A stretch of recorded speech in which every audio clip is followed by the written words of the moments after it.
You try something, it doesn't work. And maybe people even criticize you. In a fixed mindset, you say, I tried this, it's over. In a growth mindset, you look for what you've learned. In one world, effort is a bad thing.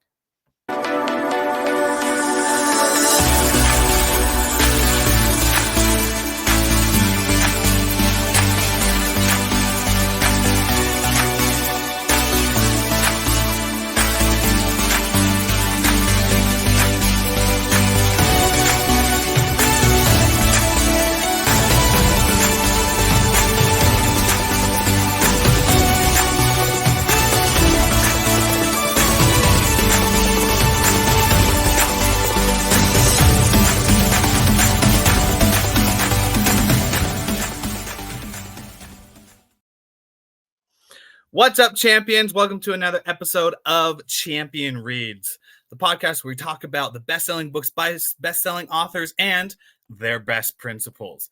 My name is William Blake. I am your co-host today, and with me in this studio, we have the founder of Champion Circle, Mr. John Kovacs Jr., as well as a member of the Champion executive team, Miss Lauren Cobb. And today I'm very excited as we continue the Mindset book by Carol Dweck. Last week we talked about the fixed and growth mindset and how with those two, it really varies when it comes to our thoughts and it comes to our habits and especially our actions. And today we're going to jump more into the side of application as well as thoughts around leadership and being a champion. I know that we have a great discussion today, and I'm going to start out with something that came up this last weekend as we start this wonderful discussion.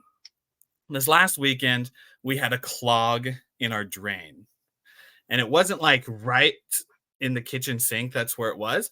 It was deep down under the house, right? Like past the AC and heater closet where that drain goes. And it clogged up to the point to where it overflowed, went into our baseboards, went into the carpet, and it must have been there for at least a week or two, because finally when we came home this last weekend from dropping my kid off at preschool, there was this wet spot on the floor. Anyone knows that if you have a kid, sometimes they just spill water on the floor, and that's what we thought until we realized it was drenched. And so we moved all of our furniture, moved our shoe rack, and realized that as we opened the closet with the heater and everything, oh my goodness, it was over flooding. Baseboards were stained across a third, if not half of the room. And there are two different approaches that happened. I love my wife, and I love how she takes it so seriously when these things happen. And it's just like, we got to get this done.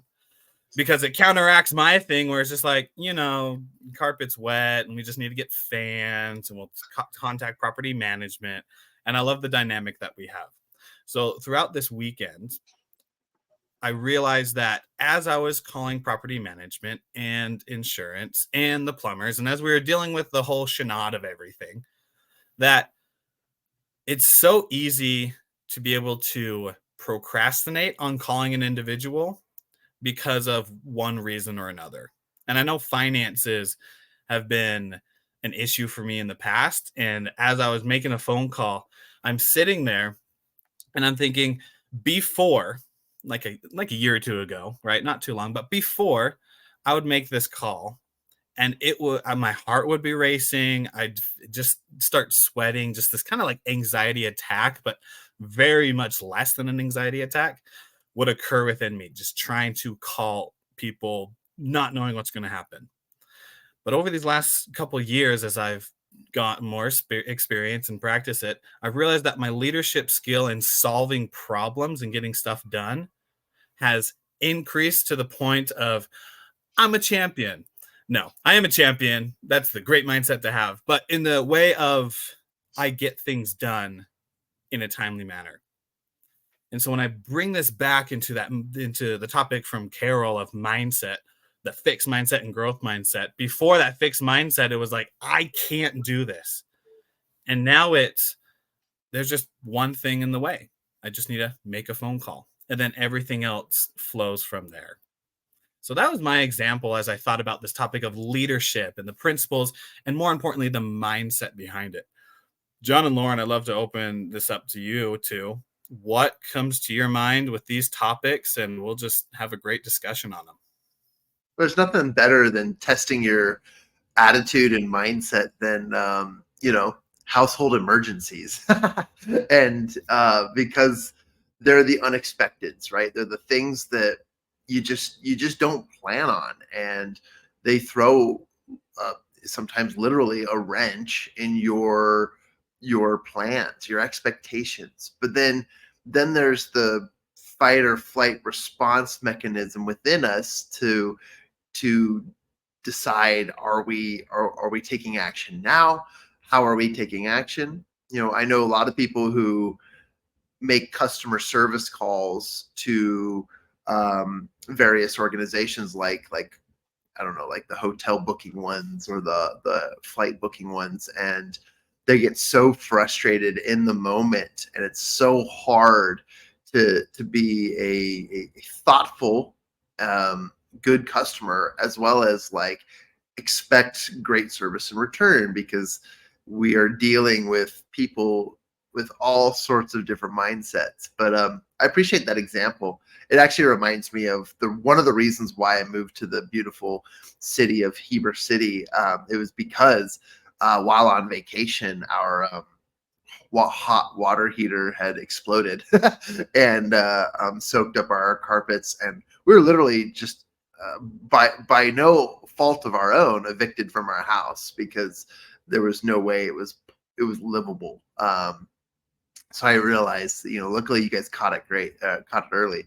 I think about this mindset conversation, and a true champion in my mind is somebody who knows not only how to handle and solve the problem, but does so when it occurs. And I, like what you were saying, Willie, have oftentimes said to myself, "Oh, this falls into a hierarchy of priority for me, and therefore, if it doesn't fall under number one, then I'm not going to really stress out about it right now. And I will take my future stresses and I'll put them out in the future so that I can address them later, aka procrastination."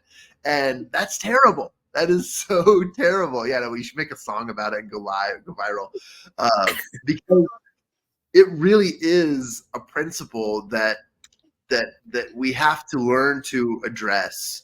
And I have built more confidence as a leader. I have achieved and overcome more challenges in my life when I address them right in as soon as they happen. And I was just talking to a friend this week about Brian Tracy's book, Eat That Frog. Like, it sucks. I don't want to eat a frog. It's nasty. It's big. It's gross. It's slimy. If I can avoid it, I will. But in that case, literally eating that frog will be one of the best experiences long term. Addressing the issue, overcoming the challenge, focusing on it. It may not get resolved, it may not get solved, but making that phone call, Willie, will at least help you put yourself in the direction, and it'll make your spouse really happy too. So there's some marriage advice. But yeah, I love your example, and I like this topic. I was going to say, what comes to my mind is that it's funny that we pick and choose which ones we want to address, right? Like for me, in certain aspects, if it's dealing with my kids, I'm going to jump on it, right? Like I'm that mama bear, and I'm going to jump on it and address it right then. I don't care who you are, what it was. Like, we're going to work it out. Whether my kid's in the right or the wrong, we'll figure it out. But in other aspects of my life, I'm like, that can wait, right? Like, I don't want to address that yet. And so it's getting over that in our mind, where it just needs to be how we live our life is to address it and eat that frog, or, have that growth mindset instead of picking and choosing what we're going to have that with. I love that. It reminds me that the conversation that I had with this wonderful guy named John Kovac, this champion in his own mind. I wonder where he is today. Probably sitting down doing an awesome podcast or something. He sent me in the world.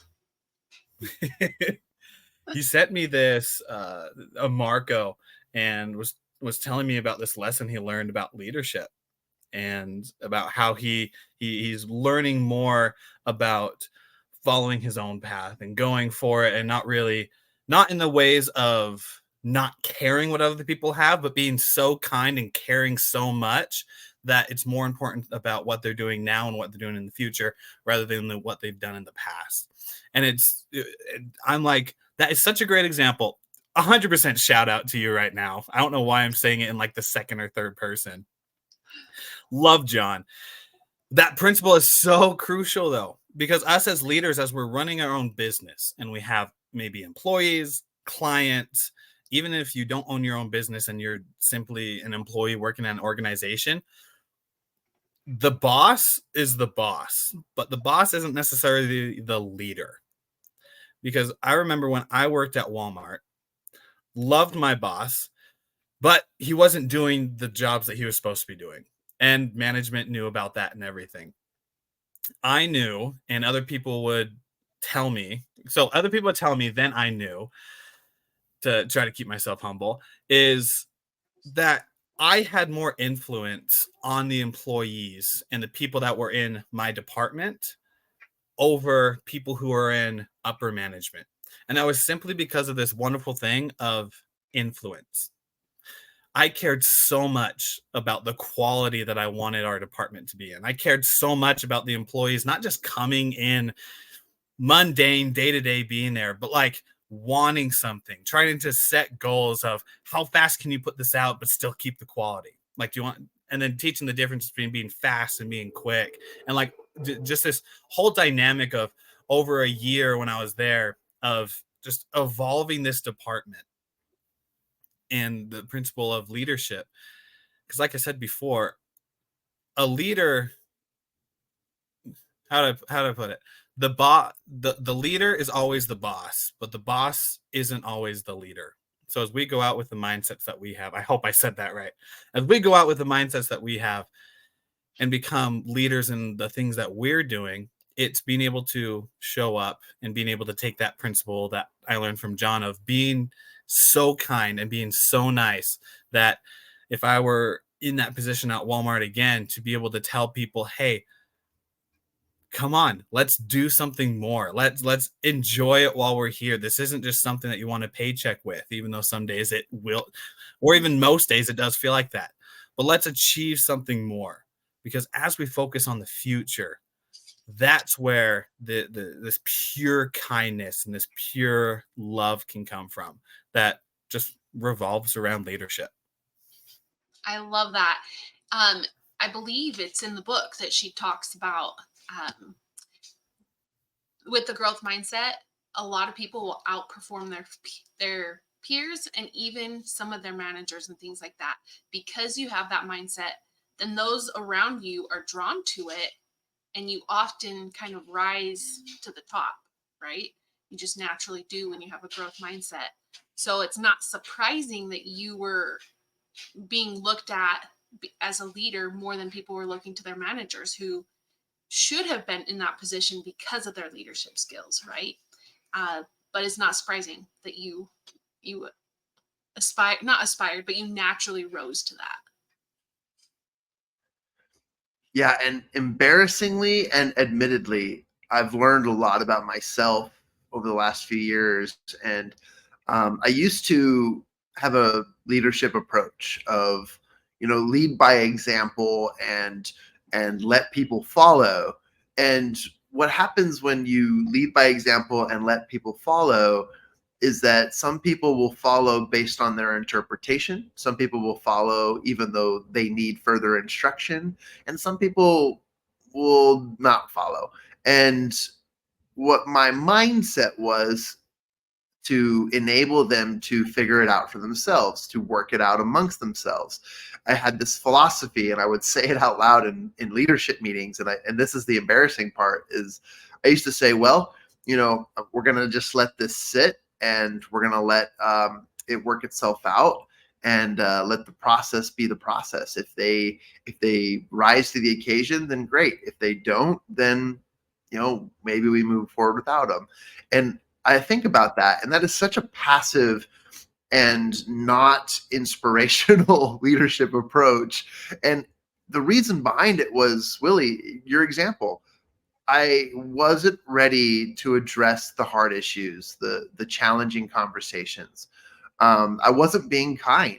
As kind of a person as I am, I was neglecting my kindness by sharing and connecting and building, that deeper relationship where I could share openly and encourage and offer counsel, which is the mastermind methodologies that we follow. And so I remember that being my philosophy. And when I left a Marco Polo video to Willie the other day, I had to let him know, like, that's no longer who I am.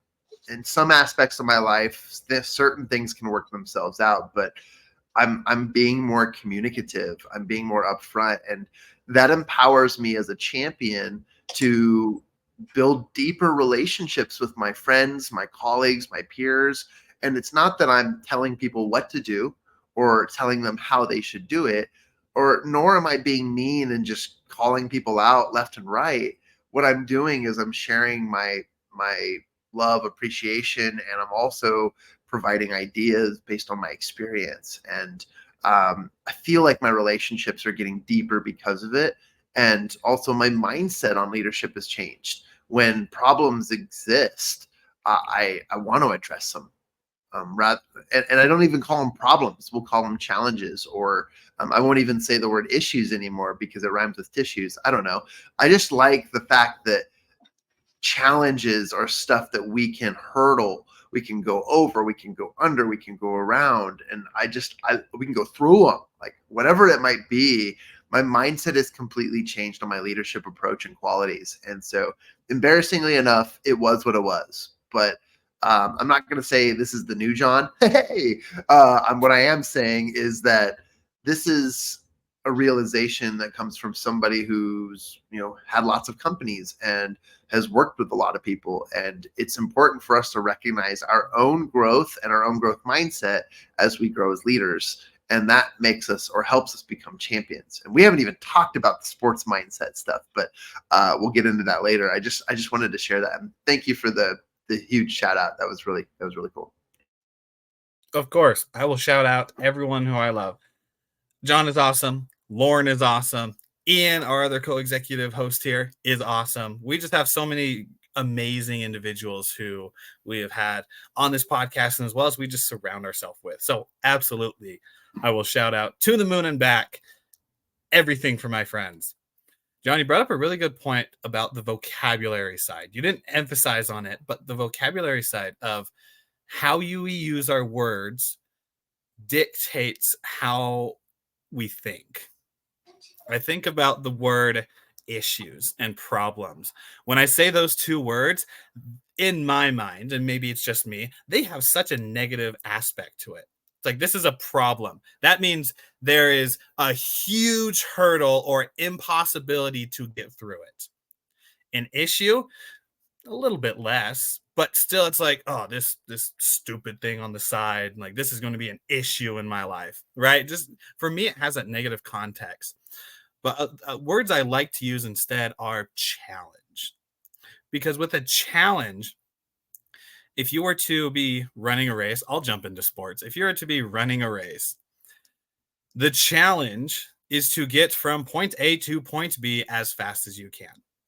Now, there's also the challenge of maybe you want to beat the people next to you, or maybe you want to get the fastest time, or maybe a combination of both.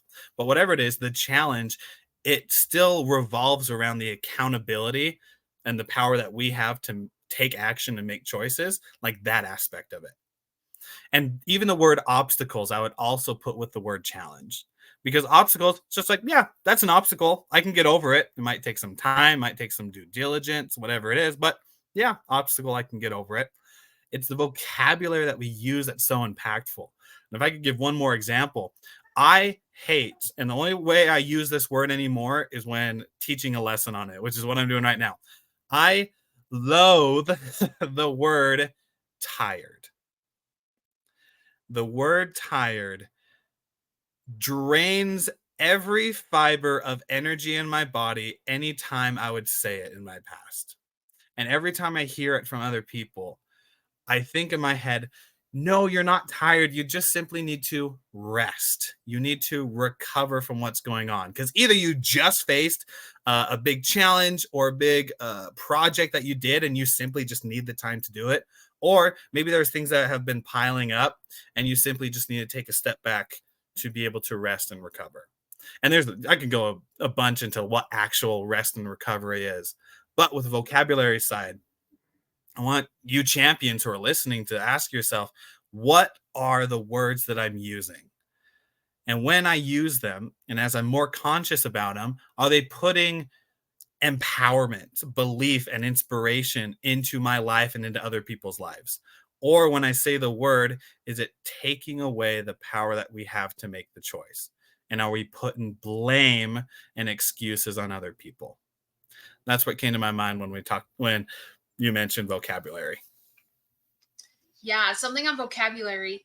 I grew up with a lot of boys, and I grew up with the slang that they were all using. And I used to say the phrase screw up all the time. Like, oh, I screwed up.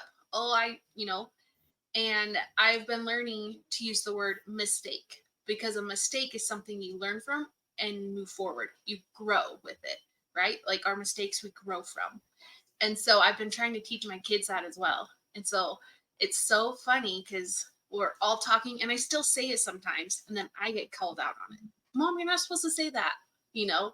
And so it's been fun because it is a whole different mindset when you say certain words. Like the word mistake doesn't seem like it's a dooming thing, right? Like, yeah, that mistake was made, but we're going to move on from it. Like for some reason, it's just so much easier to accept it and go, right?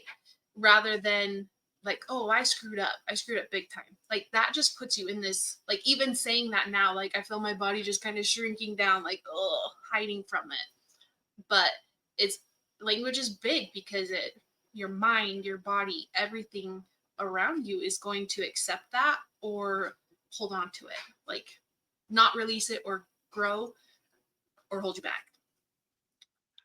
Oh, I love this conversation. Thank you so much for bringing it up, Willie and Lauren. Yeah, it's a great example.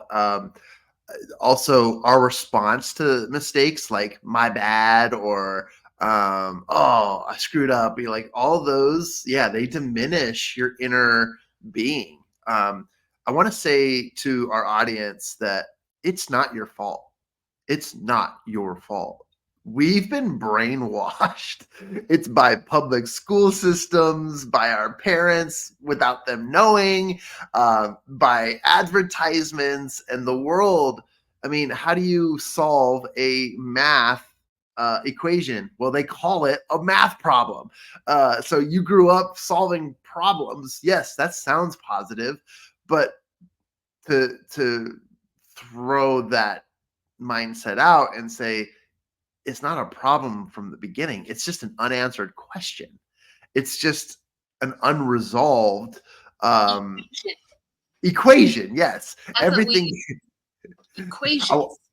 You reminded me, Lauren. I want to put my lab coat back on because I tell my team, like, I pretend to be a scientist because I like putting the lab coat on and everything's just an equation. It's just a petri dish worth observing and experimenting on, and that's how I handle sales and marketing. I just look at it and say, well, how can we do this better? How can we get to the solution? And so, yeah, language has so much to do with our mindset because it is a subconscious but outward bursting conscious response to what's really going on inside us. And so be aware, just be aware. Take the time to take a look at what you're saying. A lot of times people don't realize what they're saying. When I'm working with leaders, sometimes I'll just ask quick clarifying questions. I'll say, hey, you said this. And they'll say, oh, no. I meant this. And I'd be like, okay, sometimes it's okay to be a very literal interpreter because a literal interpreter might take things as they're being said, even though you might intuitively know the implications. However, not all of us are as intuitive at that level to know what people are meaning what they're saying.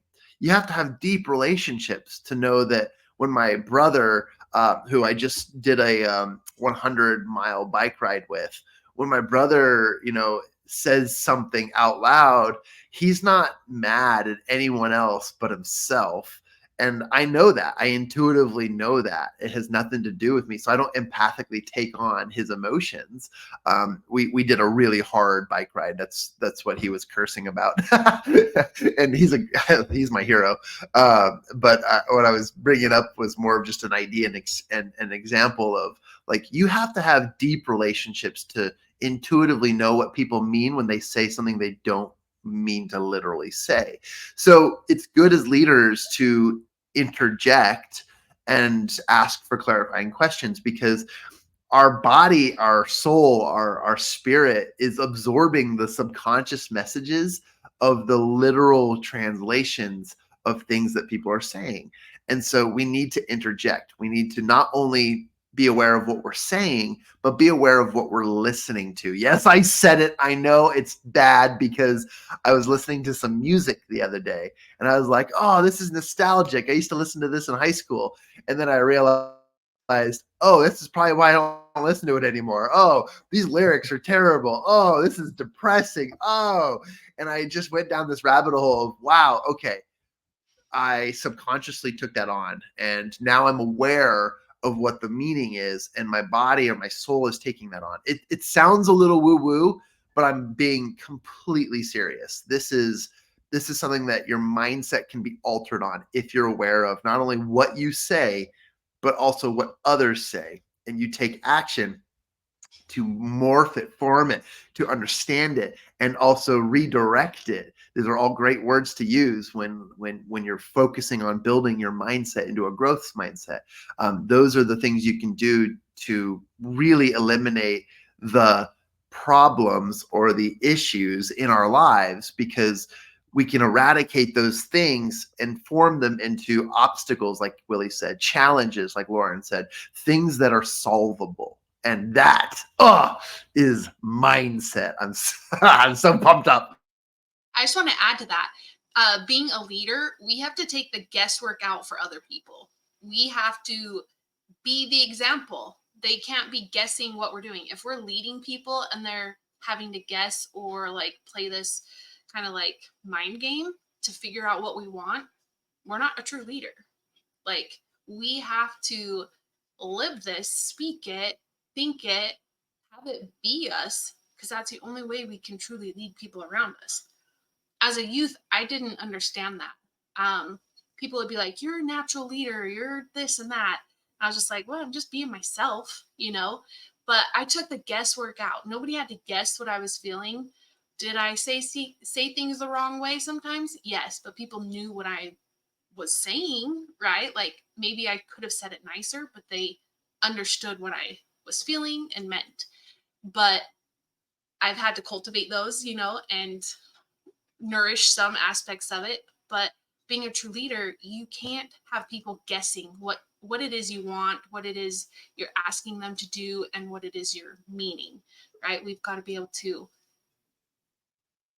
put that out there in a way that takes the guesswork out.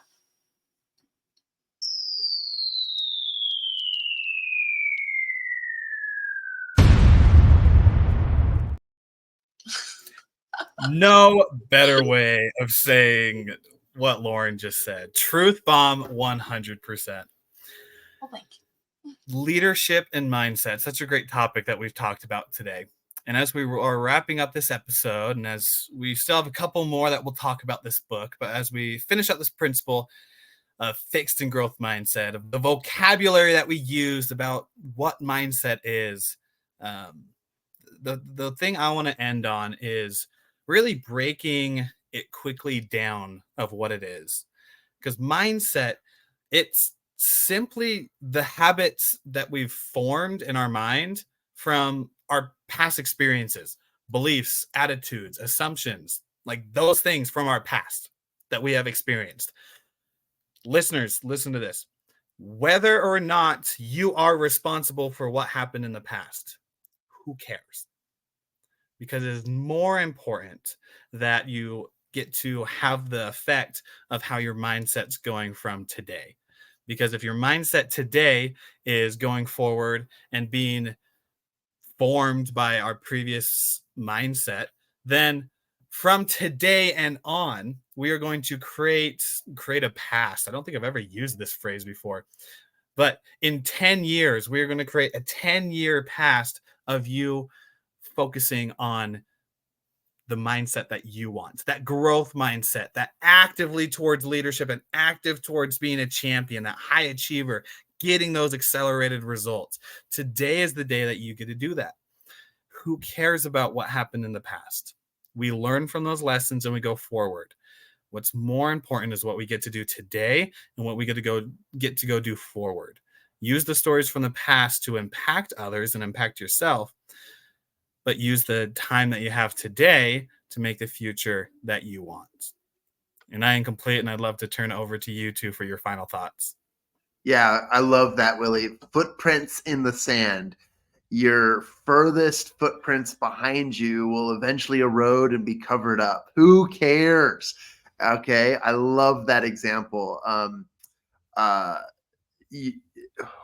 Zig Ziglar says it doesn't matter how you start, it's how you finish, and that's important. And if your choices, your thoughts, and your previous mindset are weighing you down from the past, that is something that you can fully